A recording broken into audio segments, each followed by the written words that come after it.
justru perilaku-perilaku negara-negara Muslim sendiri dan orang-orang Muslim sendiri, pemimpin-pemimpin agama sendiri, rejim-rejim yang mengatasnamakan negara Islam, ya itu melakukan kekerasan, kelompok-kelompok juga yang melakukan kekerasan radikal, ya, ekstremis, penggal kepala, bunuh, bom, ya, mengintimidasi.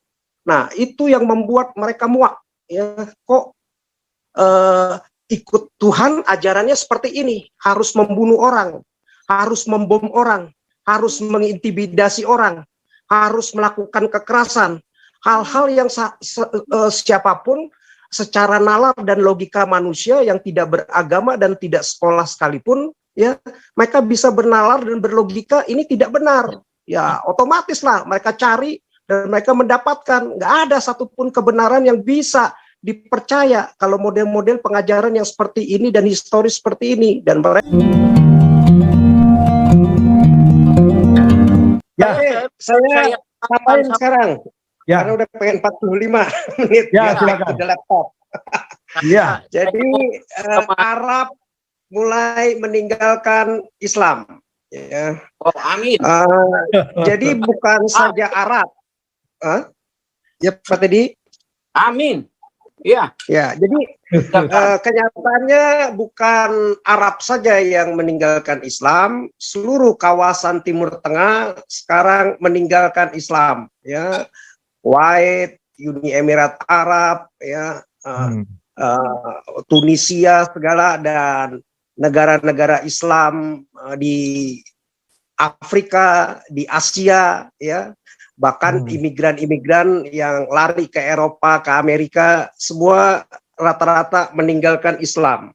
Ya. Ya. Jadi ada survei yang dilakukan, itu hampir 43% seperti di Lebanon, mereka meninggalkan yang dari religius, ketakwaan begitu ya, dengan pakai cadar, jilbab segala macam.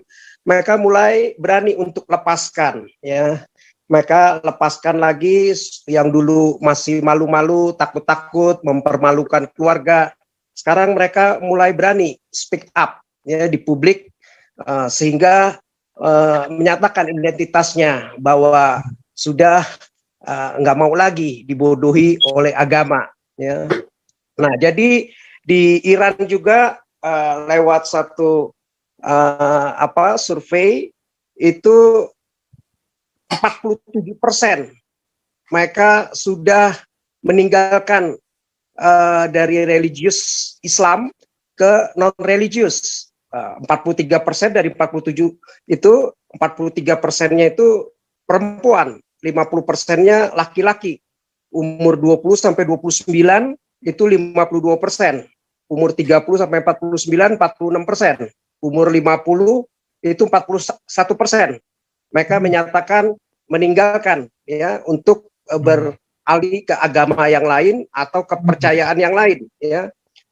Mereka bisa jadi sebagai agnostik, sebagai ateis, sebagai agama yang lain, Kristen kebanyakan, ya, lari. Mereka sudah tidak percaya lagi terhadap ajaran Islam, gitu. Nah, itu di Iran, ya. Jadi banyak sekali mereka, makanya sekarang nggak heran rakyat Iran berdemonstrasi untuk kemerdekaan pribadi mereka masing-masing, hak asasi mereka untuk lepas jilbab, ya. Mereka tidak mau lagi dibodohi oleh agama. Nah, jadi banyak dari mereka mengidentifikasikan lari ke ateis, ke Zoroastrian, ke spiritual, ke agnostik, bahkan yang mereka dari Syiah, ada yang ke Sunni, paling besar 22% ke agama yang lain, ya, terutama ke Kristen, begitu. Jadi mereka memilih sekarang negara-negara Islam yang tadinya Islam itu lebih ke sekularisme, ya, sekularisme. Mereka nggak percaya lagi dengan agama.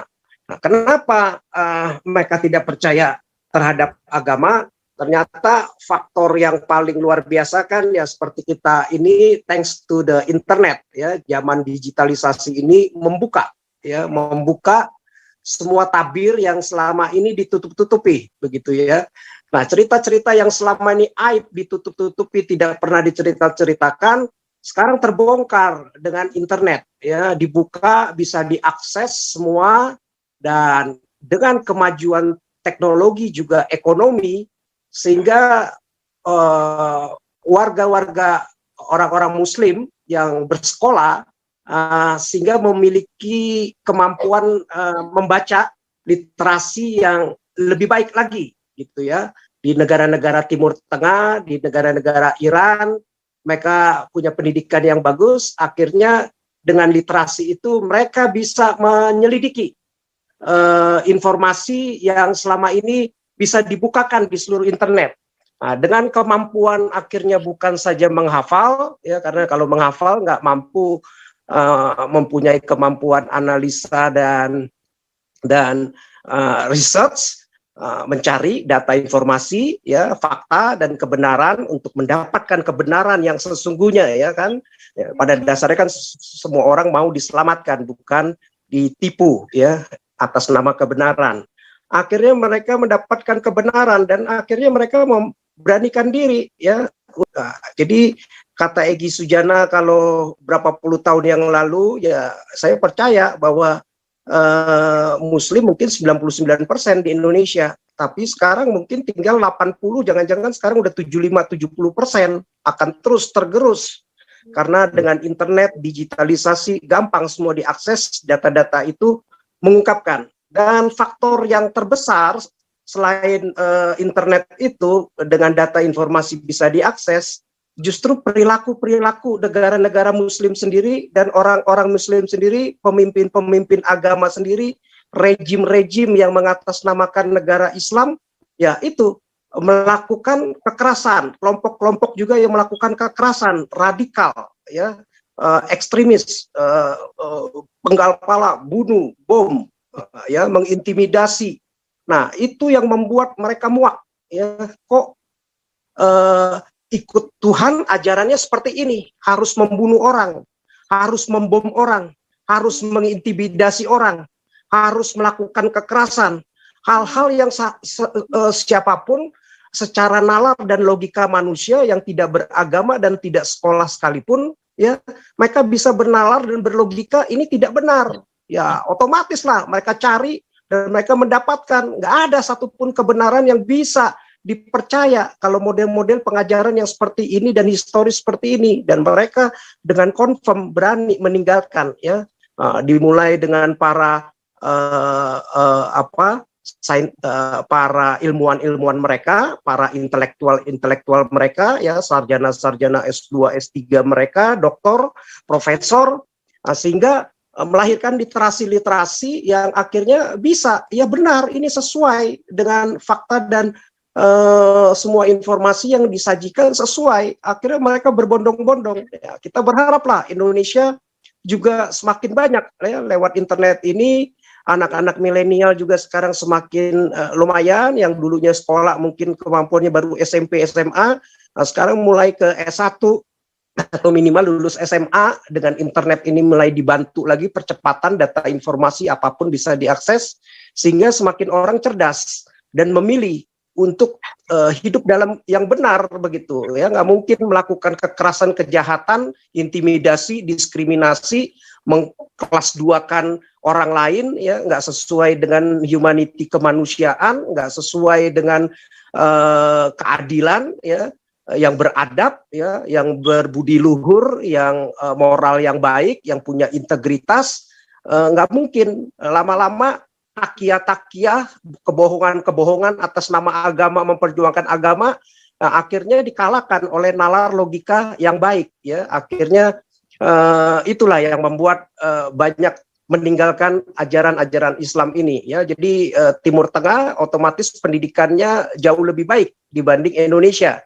Ya, semoga dengan perubahan-perubahan di Timur Tengah akan semakin banyak melahirkan ya ini perubahan juga di Indonesia, ya.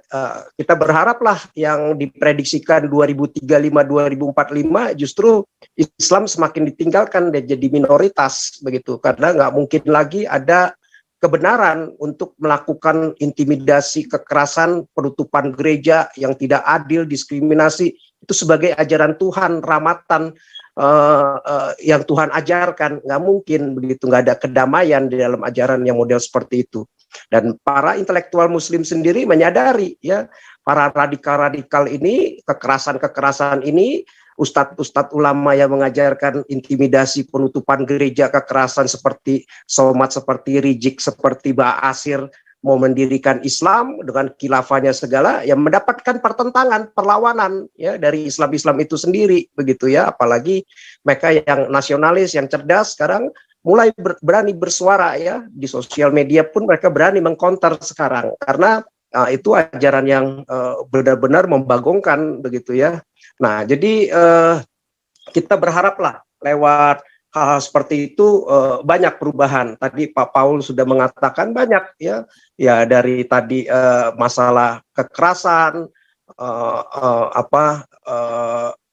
golden rule-nya tidak ada, orang lain yang di luar Muslim dianggap warga kelas 2, termasuk wanita pun juga tadi dianggap warga kelas 2, bisa direndahkan harkat martabatnya hanya untuk kepuasan seks dan yang lain-lain. Bahkan di Arab Saudi sendiri aja wanita bisa diperkosa, setelah diperkosa majikan dijadikan budak, bisa dimasukin bui dan bisa dijual, akhirnya malah melarikan diri, banyak jadi pekerja seksual, begitu ya. Mereka malu saja menyebutkan, tapi mereka banyak yang nggak berani pulang, akhirnya mereka jadi pekerja seks komersial di situ, ya. Belum lagi mereka malulah dengan Bangladesh, Pakistan, Afghanistan, bahkan di Indonesia pun banyak, terutama negara-negara Islam, perkawinan anak di bawah umur 6 tahun dikawinin, ada di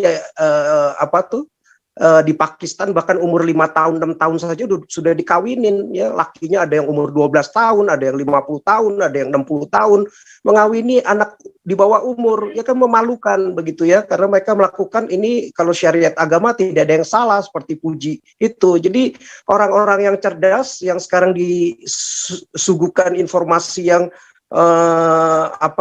yang terbuka lebar, akhirnya bisa melihat, wah, semua informasi di belahan dunia manapun terbuka. Akhirnya ya mereka yang pintar, yang penuh literasi, malulah dengan ajaran ini. Ya, mereka punya nalar yang bagus, nggak mungkinlah Tuhan mengajarkan hal seperti ini. Ya, sementara itu, terima kasih.